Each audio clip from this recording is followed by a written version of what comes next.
Hello guys! And today is our day 2 in Singapore. So, syempre kakagising lang natin kaya we will never forget taking I Am Amazing Pure Organic Barley. So, diba? Nakainom lang. Ganda na. Char.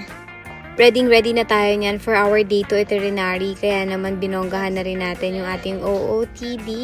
But before anything else, syempre, we will go to the buffet for our breakfast. And yeah, thanks sa I Am Worldwide, this is also included in our free travel. So, ang daming pagpipilian. Ewan ko ha, pero grabe talaga yung feeling kapag alam mo yung gusto mo tikman lahat kaso hindi naman kasya lahat sa tiyan mo.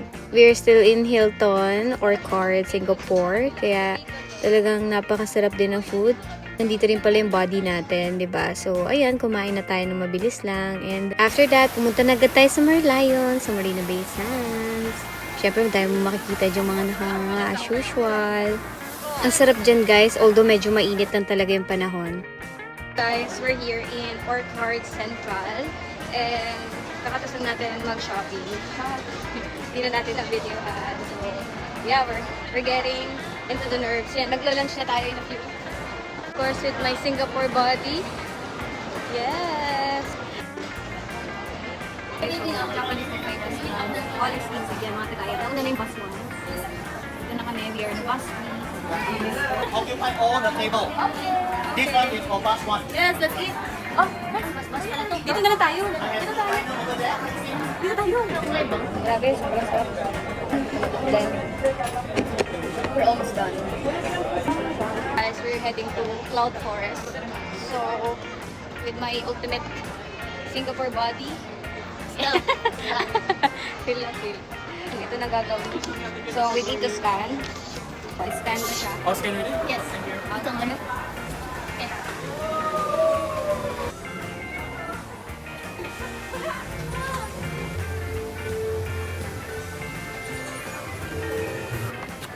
Guys, pupunta naman tayo sa garden. Ay, flower dome pala. Flower dome.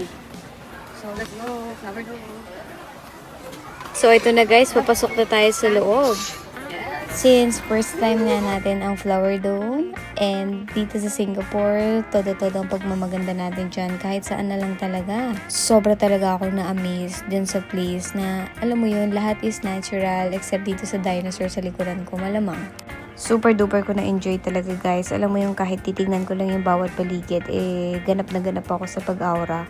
Perfect mag-video, mag-picture, or anything na gusto mong gawin. Sobrang sarap na experience lang talaga kasi di ko talaga alam na may mga ganito palang places. Alam mo yun, buti na lang na-experience natin siya. And after that tour, pumunta na tayo for our dinner na actually, ang aga-aga pa pero kakain na kami 6 p.m. Di ako sanay mag-dinner ng mga bandang 6 p.m. Pero that's our itinerary and ayaw kami gutumin ng company. So, ito na guys, nasa Jumbo Seafood lang naman tayo. And as usual, Jumbo Seafood nga kaya busog na naman. Ang saya lang kasi after magpakabusog, pupunta na naman for another itinerary, manonood ng Dancing Fountain. Banda to sa Marina Bay Sands. And ang saya guys kasi alam mo yung ang dami mong marirealize and naiisip na how blessed and lucky you are. So, yun lang for our day 2.